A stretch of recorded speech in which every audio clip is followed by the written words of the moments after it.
السلام علیکم ناظرین، میں ارشد خان ہوں اور آپ دیکھ رہے ہیں یوٹیوب پر چینل راہ حق ویب ٹی وی۔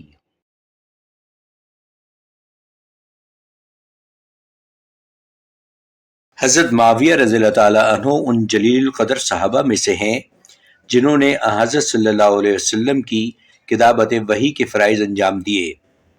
حضرت علی رضی اللہ تعالیٰ عنہ کی وفات کے بعد ان کا دور حکومت تاریخ اسلام کے ان درخشاں زمانوں میں سے ہے جن میں اندرونی طور پر امن و اطمینان کا دورہ تھا اور ملک سے باہر دشمنوں پر مسلمانوں کی دھاک بیٹھی ہوئی تھی، لیکن حضرت معاویہ رضی اللہ تعالیٰ عنہ کے مخالفین ان پر اعتراضات وہ الزامات کے کچھ اس انداز سے انبار لگا رہے ہیں کہ تاریخ اسلام کا یہ تابناک زمانہ صبائی پروپیگنڈے کے گرد و غبار میں روپوش ہو کر رہ گیا ہے۔ اسلامی تاریخ کا پہلا بحری بیڑا۔ حضرت امیر معاویہ رضی اللہ تعالیٰ عنہ نے اسلامی تاریخ کا وہ پہلا بحری بیڑا تیار فرمایا تھا جس کے جنتی ہونے کی بشارت خود رسول اکرم صلی اللہ علیہ وسلم نے دی تھی۔ فتح قبرص زیر قیادت حضرت امیر معاویہ رضی اللہ تعالیٰ عنہ۔ سلطنت اسلامیہ کی عظیم الشان توسیع۔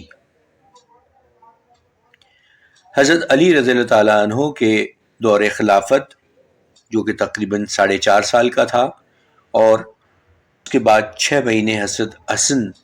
رضی اللہ تعالیٰ عنہ کا جو دور خلافت تھا، یہ تقریباً 5 سال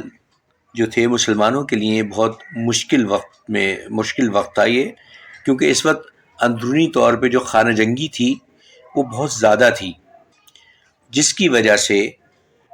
اندرونی خانہ جنگی کی وجہ سے جو اسلامی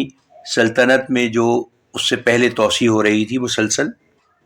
فتوحات ہو رہی تھیں، وہ اس کا سلسلہ منجمد ہو کے رہ گیا تھا، رک گیا تھا، چونکہ اندرونی طور پہ ظاہر ہے وہ خانہ جنگی چل رہی تھی، آپس میں